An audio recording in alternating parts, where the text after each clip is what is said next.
say that was very, very impressive what you did back there. He's just my first bad guy.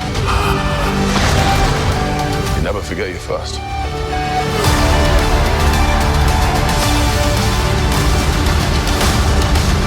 You are not like the other gods of kill.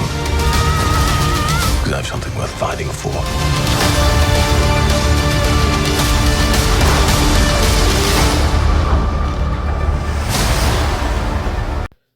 Oh, this review is finally here, folks. Welcome to another MCU review, and today I'm reviewing Thor: Love and Thunder. Released in 2022. The film is directed by Taika Waititi, who previously directed Thor: Ragnarok, and it stars Chris Hemsworth, Natalie Portman. Russell Crowe is in there. Taika Waititi's voice is in here. You get Christian Bale, Kat Dennings. You get the works. Tessa Thompson returns. Okay, so what's this movie about? Okay, so Thor, he went from dad bod to god bod. That's an actual line in the movie. He went back in shape after Avengers Endgame, and now he's going on adventures with Guardians of the Galaxy, until he's not, when he reunites with Jane Foster, who has cancer! And they go on a quest to defeat Gore the God Butcher. Kind of. Okay, so what do I think about Thor: Love and Thunder? Well, before I reveal my thoughts, even though you probably know it already in my top 10 worst films of 2022, I'll get to the stuff that I do like in this film, because there are a couple things. I think Chris Hemsworth is still really good as the character. He's given some pretty weak shit in the script, but he really does his best to make it work. Chris Hemsworth has always been great as Thor. Natalie Portman, I will say, is better here than she was in the first two Thor movies. That's a plus right there. And Thor and Jane Foster's relationship is actually improved on. I'll give the movie some credit where the credit is due. And there's a couple of action sequences that I actually liked. Okay, so now let's get to my thoughts. This is the worst MCU film. Hands down. No fucking competition here. Easily the worst film in the MCU.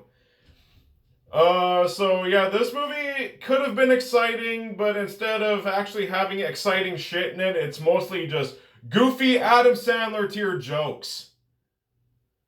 And I'm not talking like 90s Adam Sandler, I'm talking about like fucking Jack and Jill or like his Netflix movies and shit. Like that, the comedy in this movie is that fucking bad.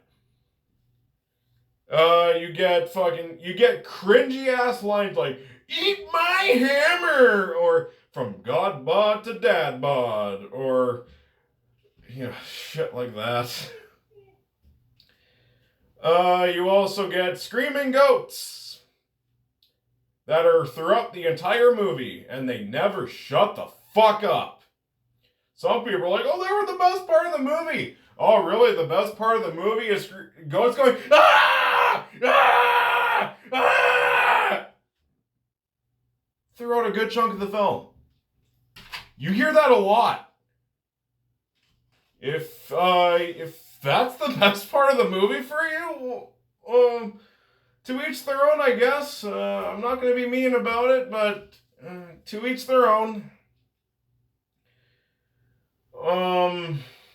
What else?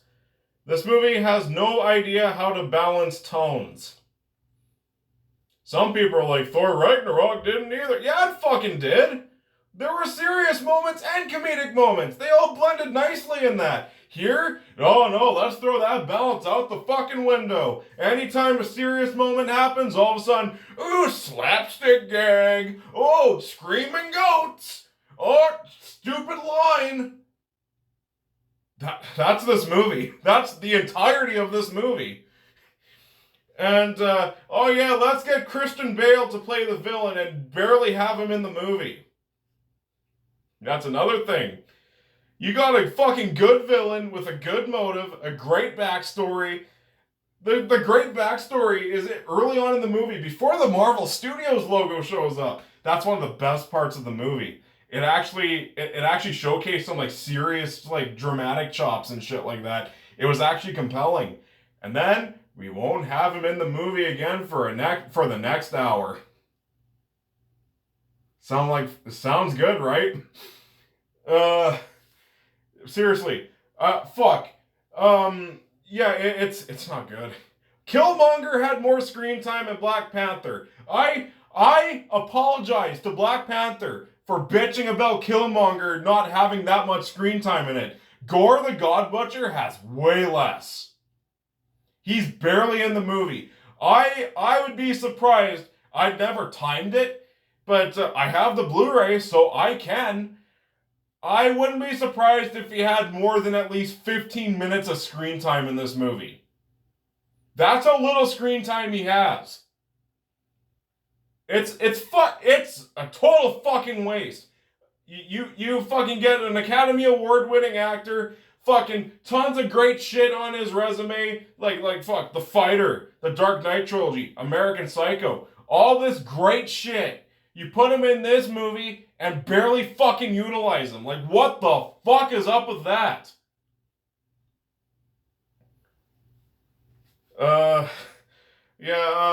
Spoiler alert, I'm not giving this movie an F because there are some good things in this movie. But I'm getting awfully mad at a movie I'm not giving an F to. But that's because the director of this movie also directed Thor Ragnarok and Jojo Rabbit and What We Do in the Shadows. You got a fucking great director over here, and he's just going on autopilot, not giving a shred of a shit. What the fuck is going on here, Taika Waititi? Why did you make one of my favorite MCU films, Thor Ragnarok? That is one of the best films in the MCU. I still hold by that. And then you go on to make the fucking worst. Like, I'm serious. This is the worst MCU film. I know some people are like, well, what about Iron Man 2? What about Captain Marvel? No, those movies are fucking brilliant compared to this. This movie sucks. Like I said, there's a few hints of greatness in this movie. Like, there's this fucking action sequence that takes place on the planet that Gore is on. Everything's in black and white except there's a few things of color there. That is my favorite action sequence in the entire movie. That shit was great. Why wasn't the whole movie like that? You could have had some very compelling stuff in between the humorous moments with Gore the God Butcher, like you did at the beginning of the movie. Where was that? That would have made this movie so much better. And also, plus also, take out the screaming goats, take out the cringy lines, and write real fucking comedy. How about that? Oh, what about at the end of the movie, where fucking, what the fuck is Taika Waititi's character's name? Korg? Yeah, it's Korg. He finds his mate at the end of the movie, and yeah, it's some guy named Dwayne.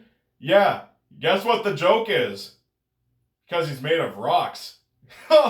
Yeah, you could guess what kind of joke that is. It's so obvious. That's the kind of humor that's in this movie. Besides the fucking retarded-ass screaming goats. Oh, and also the Guardians of the Galaxy are in here for a little bit, and then Thor just like, nah, I don't need you guys, fuck off. I'm not even kidding. I mean, he doesn't actually tell them to fuck off, but you might as well have. I mean, yeah, that's another thing that could have made this movie better. Fuck, you could have had the Guardians of the Galaxy joining Thor throughout the movie. At least the Guardians of the Galaxy are actually funny. Oh wait, no, Taika Waititi would have fucking tainted their fucking characters too, because he clearly didn't give a shit about this movie, so yeah, I guess he didn't want to bring the Guardians of the Galaxy down with this fucking movie, so Yeah, just have them in for a few scenes and then just tell them to fuck off, go do their own thing, you know. Yeah, you can tell I just totally love this movie. Oh, and and then there's another great scene in this movie. No, I'm serious. I'm not being sarcastic. This is a great scene. The part where like Thor gives all these kidnapped children like some of his powers, and like they're like throwing down against fucking Gore and all that shit. That shit was awesome. Until Natalie Portman comes in to say, "Eat my hammer." Completely ruined the fucking scene. And then, of course, oh, spoiler alert, Jane Foster dies of cancer, which this movie treats cancer like a fucking joke. This movie doesn't even give you time to fucking feel for fucking Jane Foster as she dies, because right after the next scene, more hilarious hijinks ensue. Yeah, this movie's not good. You know, I'm very tempted to give this movie an F, but just because there's a handful of things I do like in this film, I'm not going to. I'm just gonna give Thor: Love and Thunder a D. Yep, those are my full thoughts on Thor: Love and Thunder. You don't need to watch like 2.5 minutes worth of shit just to hear my thoughts on Thor: Love and Thunder.